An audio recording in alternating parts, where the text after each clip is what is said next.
Hello and welcome back to the GorillaBiker, and today we are here once again after work in front of the nightcap, which I have on good authority from someone whose family is like from this area that it was not the most pleasant of pubs, so maybe it's not that sad, it's closed. But anyway, what we're going to be talking about today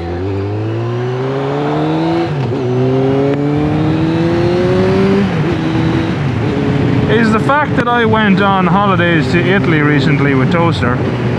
And you know, first off, I want to talk about Italy because it was really cool. This is gonna be kind of like a talk about the place we went, and I'll put some photos and video clips up that I took while we were there, and also the kind of differences that I saw between Italy and Ireland for both living and also motorcycling. Not that I got to ride a motorcycle over there, unfortunately. But there are definitely some key points I wanted to mention from both kind of things. But where did we go? I suppose we stayed in Italy for like 9 nights. We flew from Dublin to Pisa, and we got a train from Pisa over to Florence, and then we got a train from Florence down to Rome, and then flew from Rome back and stopped off somewhere else in between, but I'm not going to mention the other place because it doesn't count. But yeah, Pisa. So we stayed for 2 nights in Pisa. The first night was just, you know, we just got in late from our flight and went to sleep. Where we stayed was a place called the Grand Hotel Duomo, which was a stone's throw away from the Leaning Tower of Pisa. And while it was not the nicest hotel in the world, it was really near the Leaning Tower. So I'm putting up stuff now, and that whole plaza where the Leaning Tower is I suppose it's why you go to Pisa as a tourist. You know, you want to see the Leaning Tower and stuff like that. But it was well worth it for there. We also kind of walked to the far side of Pisa. We got some ice cream and stuff there. And Pisa overall was really, really good. Really nice place. I would highly recommend visiting it. Just don't stay there for too long because there's not a huge amount to see, and there's not a huge amount to do. But definitely from like if you're into like old architecture and history and stuff, it is very cool to get to go there and go inside that huge ass basilica and the baptistry and the Leaning Tower. Hoo-yah! And some of the other stuff that was there as well. Very, very worthwhile. You know, from a food sense, Pisa was fine, but maybe we just weren't eating in the right places. To be honest, everyone kind of seemed a bit rude serving food where we went to Pisa, except the ice cream shop. The ice cream shop that we went to, Gelateria, I'll try remember and put the name up on the screen because it was absolutely fantastic, and if you go to Pisa you have to try it. It was delicious, it was amazing. I love ice cream, I love gelato. I don't know what does the gelato actually mean, ice cream. I never bothered checking. Maybe it means like soup of the gods. Hello, bike friends. I would accept that. If it meant soup of the gods, I would not even argue. I'd be like, yep, that makes sense. Anyway, Pisa, good, done. Hotel, it's fine. The room that we stayed in looks nothing like the rooms that they have up on their website on booking.com, so you know, but it was fine. It was a nice hotel. Then we stayed in Florence, which was absolutely class. Florence, highlight of the holiday. I've been to Rome before, so it might be an unfair comparison, but Florence was absolutely amazing. It was so beautiful. The food was brilliant. The people were way nicer on average. Still some grumpy people, but on average, like, amazing. And the Santa Maria Novella Basilica it's a sight to behold. It's absolutely, it's just incredible. It's like when you look at something that's really old and that's built long ago, like the pyramids, and you're just like, nah, that show where the people talk about what is it, ancient alien astronauts, and you're like, yeah, okay, it makes sense. The stuff they talk about makes sense. But we went to a couple of places that deserve mention. The Antica di Mora Firenze, which is where we stayed. Lovely people running it, and that was a really nice room, and walking distance of pretty much everything. Even though long walking distance, it was walking distance of everything, so that was really cool. Tito's, Antica Trattoria Tito's, which was absolutely fantastic food and lovely people in it working in there. And is there anything else worth noting? And yeah, the Piazza de Michelangelo, or whatever it is, that overlooks Florence was also unbelievable. And the Mercato Centrale, which was like a kind of a street food market, that was also absolutely fantastic. But overall, Florence was unbelievable. Just walking around Florence, seeing Florence, it is an absolutely beautiful place. And you know, being up at the top of the tower at the Santa Maria Novella was amazing. It's a rough walk to the top, especially if you don't like enclosed spaces and other people's body odor. But it was absolutely amazing, just brilliant. And this is the first part of the trip where I started to really want to be on a bike, because you could see the mountains from Florence, and every time I saw them I wanted to be on a bike and go out there. And I'll talk about it at the end of the video, but Italy is definitely a place I want to go back and ride a bike around. Like 100 billion% I want to go back and ride a bike around, particularly in mountainy areas. It's stunning, like absolutely. Like all I could think up at the top of that tower at the Santa Maria Novella, the bell tower, was I just couldn't not look at the mountains and think bikes. I wasn't banned from renting a bike or anything like that, before people ask. It's just that it was not that type of holiday, unfortunately. Would I go for that long again without a bike? I don't know. I really don't know. Interesting what you're doing there.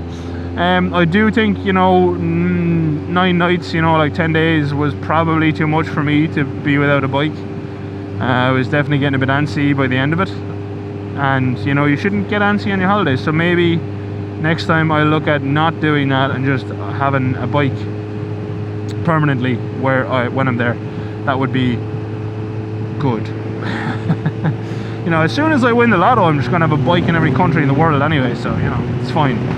But yeah, Florence I highly recommend to visit, whether you be going there for a walking holiday or on a bike. It is an absolutely beautiful place, and somewhere that I really think, if you like your histories and like your kind of your architecture and stuff, Florence is amazing. One thing I will say is where the statue of David is, we went to see where the original statue of David is, because it just felt a bit cheap going to the replica. Yeah, I don't know, is it worth it? It's like the statue of David was really cool. You know, just aside from looking at his peen, which is, you know, great, obviously. Who doesn't want to go look at a statue's peen and butt cheeks? But yeah, it's like, it's quite expensive, it's really busy, it's really loud. You know, you have to pick a time and stuff, and I don't know what I recommend that. But other than that, like the Santa Maria Novella, going up the tower, the Piazza de Michelangelo, the food, Florence is brilliant. I highly recommend it. Highly recommend it. And I would highly recommend getting up to those mountains that I saw on a bike that are outside of Florence, because I really wanted to. Then we got one thing that kind of really, you know, set Italy apart from Ireland for me, on like would I live there part, was their public transport. It was really good. You know, and the train we got from Florence to Rome traveled at an average speed of 250 kilometers an hour, or, you know, that's the speed it was traveling most of the time. I looked up at the screen, and it got us from Florence to Rome in like an hour and 10 minutes, and it was just easy. It was absolutely fantastic. And, you know, it really would make you think, like, Italy is not known for being a mega wealthy country. You know, they've had their issues in the past with, you know, fascist leaders and stuff, and fines and damage from wars, etc. And you really, as an Irish person, would be looking at that like, why in the name of God can we not have a functional public transport system? It really shows how behind we are. But anyway, we got to Rome, and like I said, I've been to Rome before, and if you've never been to Rome, it is one place on this planet I would highly recommend everyone visit, and it did not let me down. It was just as amazing as I remembered it, but, stop throwing stones at me, so much dirtier. Rome apparently since 2013 has had a rubbish issue because dumps are closed and stuff, and if not that it dampened the visit to Rome, it did in a way. It kind of, you know, I remembered it so much cleaner, but it was bloody filthy. I mean, there was rubbish everywhere, and I feel so sorry for restaurant owners, shop owners, people who are trying to make a living off the tourist industry, because it's not on them to have functional dumps, you know what I mean? That's the local government is supposed to be doing that, and they just haven't fixed it since 2013. It's nearly 10 years. That is too long. That is absolutely too long. And there's rubbish built up everywhere that's just, it's going to take so long to clean up. Even if they fix everything, it's going to take so long to clean that up, you know? It's like maintenance on something. If you let stuff go too far, it becomes so much harder to fix it in the end, because you just have lots of jobs to do altogether, and that becomes like daunting, you know, and you don't want to do it. Whereas if you just tip away at it and keep it clean, it's so much better. But they didn't do that. And Rome, if anyone from Rome is listening, please, for the love of God, fix your amazing city, because it is an amazing city. It's an amazing historical city. It's an amazing modern city, and it is filthy. It's pure stink is how I would describe it.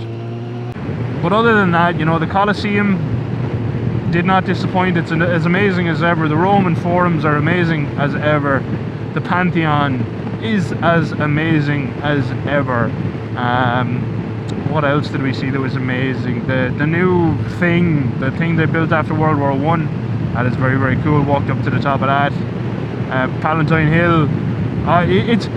Rome is one of those places that, like, if someone was like, oh, what, you have a choice of a couple of magical powers, obviously I would pick invulnerability and richness, or just like money generation. But one thing I would love to have as a superpower is like a spyglass into the past. If I could walk in and look at Palatine Hill in its glory back in the day, it must have been amazing. And it's just a pity that it was stripped for its marble and other building materials, because look, that's how things worked back then. You know, there's a thing there that's not being used anymore, no one owns it, there's no longer an emperor living there that has soldiers to defend it. You take stuff, you take building materials, you repurpose them elsewhere. Same with the Colosseum, you know, it lost its marble to the Vatican. And we also did go see the Vatican. Now the Vatican, as I said before, I'm not a religious person, okay, I'm not. The Vatican is an amazing place to go see from a historical, architectural perspective. But it does annoy me a little bit because of the absolute overwhelming amount of wealth on display there from the Catholic Church. The Catholic Church still looks for donations for X, Y, and Z.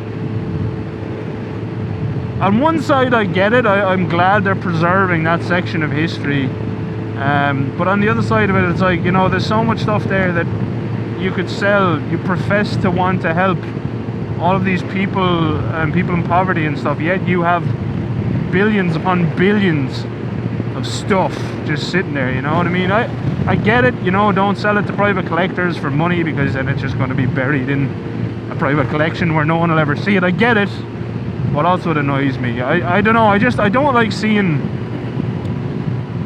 the disgraceful amount of wealth on display from an institution that's supposed to not be about that. But yeah, anyway, what can you do? I'm not going to go changing religions. I just don't care, you know. Bike is my religion. I love bike. I like bike. That's B-I-E-K. L-I-E-K, B-I-E-K. But yeah, overall, Italy, and this, by the way, this weather we're having in Ireland, like, if Ireland was like this 80% of the time, I would never want to leave this country. It is so beautiful when the sun is shining. But anyway, Italy then, my rating for holidays is, it's got to be a 9 out of 10. Italy is a beautiful place. The weather was amazing the whole time. Some people would probably think it was too hot. It was like 36 degrees Celsius. I will put the freedom units on screen now.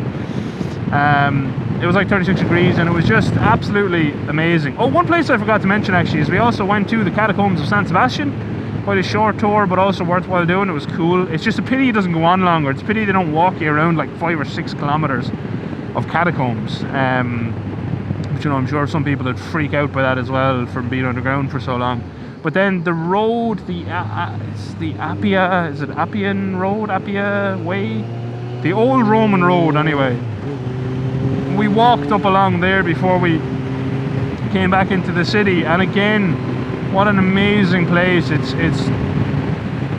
You walk along that road and there's like thousands of years of history just beside it, just there. And it's like, you know, some of them are free to enter, some of them are paid to enter, but it's very cool, very worthwhile visiting as well. And we ate at a nice little cafe right near, well, a little walk up the road from the Catacombs of San Sebastian, and that was absolutely delicious. But lovely people. They gave us 2 bottles of free water because they took like 3 minutes to let me pay for my food, so they were just like, here, have 2 bottles of free water.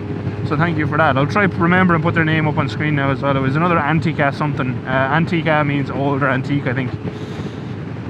But yeah, basically Italy as a holiday, I highly recommend it. It's a beautiful place, full of history, and if you like history, yeah, unreal. But the next time I go back, I have to say I want to go back on a bike, because it's just easier to see absolutely everything if you're on a bike. You know, it's easier to visit XYZ and just stop for 10 minutes, 20 minutes, have a look and move on again. Whereas when you're on foot and using public transport, it becomes pretty expensive to get around, and you know, also a little bit more planning intense. That's one other thing I will mention as well, is I really do think Italy, if anyone from Italy is listening who might have sway in the local governments or whatever, I do think you need to offer like a tourist pass to all the sites, because it is exceedingly expensive to get in everywhere. You know, like to visit the Vatican, the Colosseum, Palatine Hill, the forums. Then if you go out to where we were at the Catacombs of San Sebastian, you have to pay for the Catacombs of San Sebastian, and there's lots of other little small ruins that really you can spend 10 minutes in, but again, there are another costs added on. And I know they've bundled some of them, but I just think there could be more done there to make it a little bit more affordable. And because it is, you know, it's obviously it's an expensive city to get to fly to. It's an expensive city to stay in, because it's a huge popular city, tourist destination. Anything that can help, I think, is good. But definitely Rome, clean up your streets. It's really such a pity. It's not a good look, and it makes me sad to see it, to be honest. Because, you know, Rome deserves better. The people who live in Rome deserve better. Whatever about tourists, you know, we have to put it up with it for a couple of minutes at a time, but the people who live there, I mean, come on, you can't. It's just a pity. Pisa and Florence, by the way, were spotless. They were not dirty at all. If it's not an Italian-wide thing, it's very much a Rome thing.